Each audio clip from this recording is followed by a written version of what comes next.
అందరికీ జై భీమ్. ఈరోజు దాడులు ఈరోజు జరుగుతున్నాయని మాట్లాడుకోవాల్సిన అవసరం ఏం లేదు. నిజానికి ఈరోజు 2024లో అంటే సరిగ్గా 1924లో 100 ఏళ్ల క్రితం మానవ హక్కుల కోసం వైకోం దేవాలయం సంబంధించినటువంటి ఆలయం ముందుకెళ్ళి నడవడం కోసం జరిగినటువంటి పోరాటం నుండి 100 ఏళ్ల తర్వాత కూడా మనం ఇంకా పోరాటాలు చేసుకొని హక్కుల్ని సాధించుకునేటువంటి పరిస్థితిలో ఉన్నందుకు బాధగా ఉంది.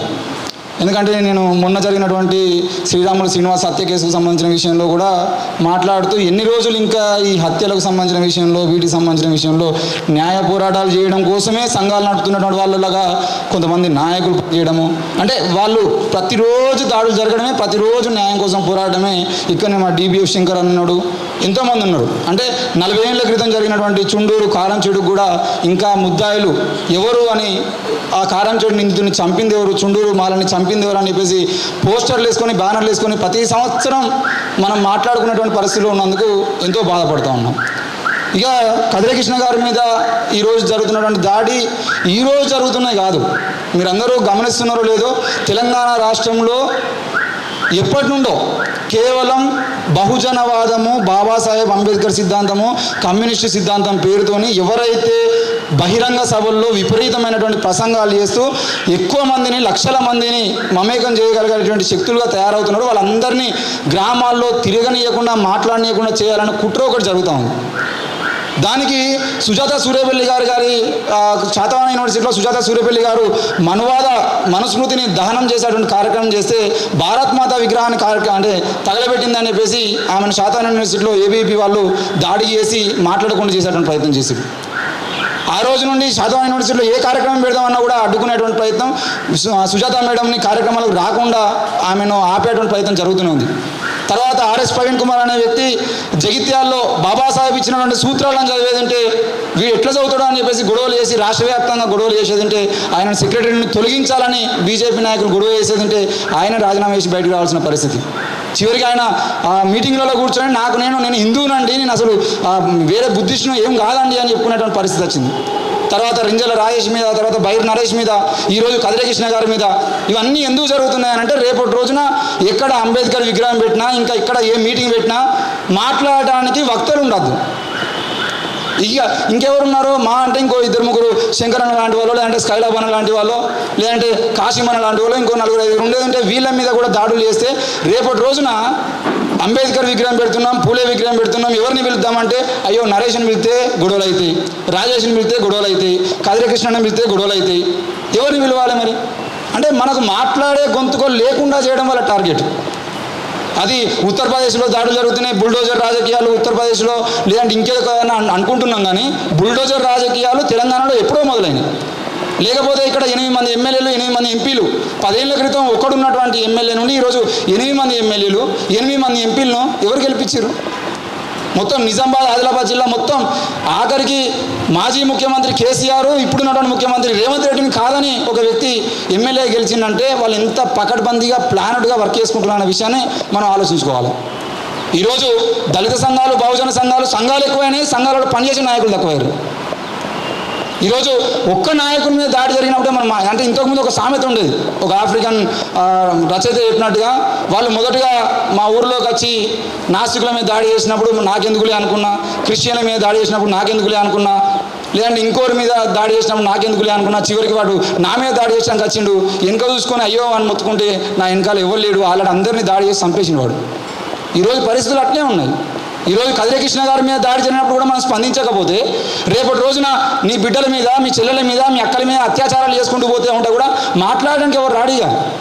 ఇప్పుడు చేసేది, ఇప్పుడు జరుగుతున్నటువంటి ఏ విషయమైనా కూడా రేపటి రోజున మన హక్కుల కోసం, మన ఆశయాల కోసం, మన మహనీయులు ఇచ్చినటువంటి ఆశయాల కోసం మనం ఎవరు బయటికి వచ్చి మాట్లాడకుండా చేసేటువంటి ప్రయత్నమే ఇది. దీన్ని మనం అర్థం చేసుకోకుండా, ఇప్పటికైనా మనం స్పందించకుండా, ఇది కదిరి గారి మీద వ్యక్తిగతంగా కోపంతో జరుగుతున్నటువంటి దాడి కాదు, మన ఆలోచన విధానం మీద జరుగుతున్నటువంటి దాడి. ఈ ఆలోచన విధానం మీద దాడి జరిగినప్పుడు మనం స్పందించకుండా ఇంట్లో అంటే రేపటి రోజున నీకున్న SC రిజర్వేషన్ హక్కులు పోతాయి, నీకు బతికే హక్కు పోతుంది. ఈ రోజుకి నువ్వు గుళ్ళోకి వచ్చేదంటే గుడిలోకి రావద్దు అని చెప్పేసి దాడులు చేస్తున్నారంటే ఆ దాడుల గురించి మాట్లాడే ఎవరు ఉంటారు? ఇంకా ఎవరు లేరు కదా. సో దయచేసి ఇప్పటికైనా మనందరం మొన్న కాకతీయ యూనివర్సిటీలో కవుల మీద దాడి జరగడమైనా, కవుల మీద దాడి, కేంద్ర సాహిత్య అకాడమీ అవార్డు విన్నర్స్ వాళ్ళు పసునూరు రవీందర్, మెర్సీ మార్గరెట్, కేంద్ర మన మేడం కూడా కార్యక్రమం పెట్టిన మేడం కూడా కేంద్ర సాహిత్య అకాడమీ అవార్డు విన్నరు.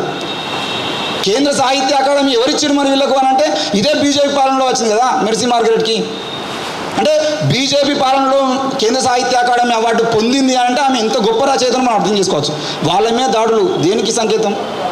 ఈరోజు అంటే ముఖ్యమైన పాయింట్కి వస్తే కదిరే కృష్ణ గారు వెంకటేశ్వర స్వామిని బామ్మర్ది అని మాట్లాడినని చెప్పేసి మనోభావాలు దెబ్బతిని అని దాన్ని డిస్కషన్ పెట్టారు. కదిరే కృష్ణ గారి మాటల్లో డిస్కషన్లో ఒక్కసారి కూర్చుందాం, ఒక్కసారి ఆలోచన ఇద్దాం. ఆయన నిజంగా వెంకటేశ్వర స్వామిని అన్నాడా ఆ మాట? లేదు. ఇప్పుడు నేను ఇక్కడే ఉన్నా, వాసు అన్న మీటింగ్ పెట్టాను తమ్మి, ఇంకా చైర్లే తమ్మి అన్నాడు. చైర్లు వేసినాం మేము. నాని వేదాంత మౌర్య తమ్ముడు ఇంకా కొద్దిగా చైర్లు పిలుచుకో, ఈ కరపత్రాలు అందరికి పంచు అని చెప్పేసి పని చెప్పిండు. అంటే ఆయన కింది స్థాయి వ్యక్తులకు పని చెప్తే పనులు చేసిరు. ఇప్పుడు వాసు అన్న వాళ్ళ బామ్మర్ తిన్నాడు అనుకో, బామ్మర్ దగ్గర మంచిది లేపోరా, ఇంకా క్యాన్ అయిపోరా అని చెప్తే వాళ్ళ బామ్మర్ తింటాడు. ఇక్కడ వెంకటేశ్వర స్వామిని కూడా బామ్మార్దిలాగా కొలిచేటువంటి వ్యక్తులు బ్రాహ్మణులు తయారయ్యారు. ఈ బాపనోళ్ళు దేవునికి మాకు మధ్యలో బాపనోడు ఎందుకు అని చెప్పేసి మాట్లాడినాను. ఆ విషయాన్ని మీరు అర్థం చేసుకోవాలి. నువ్వు పండమంటే పండుడు, లెమ్మంటే లేవడానికి దేవుడు ఏమన్నా నీ బామ్మార్దా అని అడిగిండు ఆయన. అంతే తప్పించి వెంకటేశ్వర స్వామి మీద ఒక మాట కూడా కదిరకృష్ణ గారు మాట్లాడలేదు. ఈ విషయాన్ని మనం అర్థం చేసుకోవాలి. ఆనాడు బాబా బైర్ నరేశం అన్నాడు, ఆడకి మొగకి పుడితే పిల్లలు పుడతారు కానీ మొగ కలుసుకుంటే దేవుడు ఎట్లయినరా అని చెప్పేసి అడిగినందుకు ఆయన మీద దాడి చేశారు. అంటే ఇక్కడ దీనికి సమానం లేదు, అక్కడ దానికి సమానం లేదు. కానీ మా మనోభావాలు దెబ్బతింటాను. ఎందుకు మనోభావాలు దెబ్బతింటాయి? నేను ఈరోజు చదువుకుందామని బుక్ తీసేదంటే మైకులలో ఫుల్ సౌండ్ పెడుతున్నారు. నా మనోభావాలు దెబ్బతిన్నాయా? ఎవరి మనోభావాలు దెబ్బతింటున్నాయి? ఇక ప్రెస్ మీట్లు పెట్టి బయటికి వచ్చి నేను ఏంది ఎక్కడ పడితే అక్కడ మా వాళ్ళు ఉన్నారంటే ఎవడున్నారో మీ వాడు ఎవడున్నాడు చెప్పు? మా ఎస్సీ ఎస్టీ బీసీలను పక్క పెట్టి మీ వాడు ఎవడో రమ్మను. ఇదే ప్రెస్ క్లబ్లో సాంబశివరావు గారు, ఉద్యమాల ఉపాధ్యాయుడు ఊసా గారు ఒకనాడు ప్రెస్ మీట్ పెడితే అభంగపట్నం గురించి మా రవణ గుడిపల్లి రవణ అన్నాడు, మేము గొడ్లను కోసిన చేతులతో గొంతులు కోసిన మొదలు పెడితే ఈ దేశంలో బ్రాహ్మణ పనియాలు లేకుండా పోతారు బిడ్డ అని. ఈరోజు ఆ విషయాన్ని గుర్తు చేస్తూ ఉన్నాం. మా వాళ్ళు అందరూ రాష్ట్రం మొత్తం ఉన్నారు, మా వాళ్ళందరూ రోడ్ల మీద ఉన్నారు అంటే మీ వాడు ఎవడో పట్టుకొని రా, మా వాళ్ళు ఎవరో మేము పట్టుకొస్తాం. మా ఎస్సీ ఎస్టీ బీసీ మైనార్టీలు కాదని నీ వాడు ఎవడైనా పట్టుకరా, మేము మాట్లాడదాం. ఈరోజు కూడా చెప్తున్నాం, దయచేసి కదిరే కృష్ణ గారు ఎక్కడా కూడా దేవుళ్ళని నిట్లేదు. మాకు టీటీడీ అనే ఒక సంస్థ ఒక పుస్తకంలో దీని మీనింగ్ గిదిరాబాయ్ అని చెప్పేసి చెప్తే అది చదువుకొని మేము తక్కువ అర్థం చేసుకున్నాం. కాబట్టి టీటీడీని బహిష్కరించాలి. ఆ పుస్తకాన్ని ప్రింట్ చేసిన టీటీని బహిష్కరించాలి. ఆ పుస్తకాన్ని ప్రింట్ చేయడానికి సహకరించిన ఆనాటి టీటీడీ చైర్మన్ ఎవరో వాళ్ళ మీద కేసులు నమోదు చేయాలి. ఆ పుస్తకాన్ని బయట తీసుకొచ్చిన ప్రభుత్వమే కేసులు నమోదు చేయాలి. ఆ తర్వాత మా మీద కేసులు పెట్టాలి. అవన్నీ జరగకుండా మేము చదువుకొని ఆ జ్ఞానాన్ని పొందినందుకు మా మీద కేసులు ఎట్లా పెడతారు?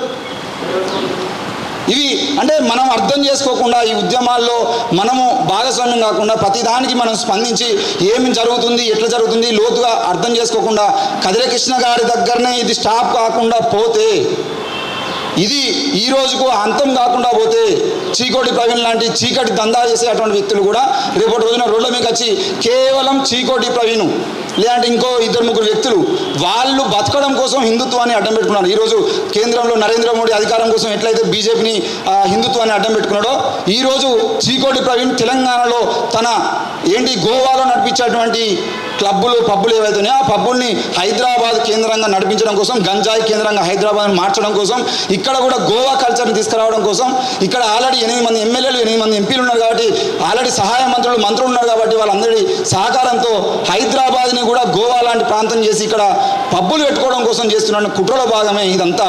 కాబట్టి చీకోటి ప్రవీణ్ చీకటి దందా గురించి మాట్లాడకుండా ఆయన బీజేపీలో ఏరిండు. ఆ బీజేపీలో ఏరి ఈరోజు చేస్తున్న దందాన్ని మేము ఖండిస్తున్నాం. ఒకవేళ చీకోటి ప్రవీణ్ నిజంగానే కదిరే కృష్ణ అన్న మాటలో తప్పు ఉండేదంటే ఏం మాట్లాడిండో చర్చ చేయాలి తప్ప కదిరే కృష్ణ మీద దాడులు చేస్తామని అంటే చెబితే మాత్రం ఊరుకునేది లేదు. ఇంతకుముందు ఏం జరిగింది ఎట్లా జరిగింది అనే విషయం మనం మాట్లాడుకునేంత టైం లేదు. కానీ తప్పకుండా మేము చెప్తున్నాం, రాష్ట్రం మొత్తం మేమే ఉన్నాం. ఎస్సీ ఎస్టీ బీసీలు మైనార్టీలమైనటువంటి మేము 90% ఉన్నాం. ఎక్కడికి పోయినా మేమే ఉన్నాం. మమ్మల్ని కాదని మీ బ్రాహ్మణ కోమటి కులాలు వచ్చి మమ్మల్ని మా మీద ఏమైనా దాడులు చేస్తా అంటే రండి, మీరు చేసేటువంటి వ్యాపారాలు అన్నిటి మీద మేము డిస్కషన్ పెడదాం. తప్పకుండా ఈ చీకటి దందా చేస్తున్నటువంటి వ్యక్తులు ఎవరైనా ఇట్లాంటి కార్యక్రమాలు చేస్తే వాళ్ళందరి మీద కూడా మేము తప్పకుండా తిరిగి కొట్లాడతాం. ఏ రోజుకైనా బాబాసాహెబ్ గొంతుల్ని కాపాడుకోవడానికి ప్రయత్నం చేస్తామని తెలియజేస్తూ ఈ అవకాశం ఇచ్చినటువంటి పెద్దన్న వాసుకి అలాగే మిగతా నాయకులందరికీ ఉద్యమం తెలియజేస్తామని చెప్పి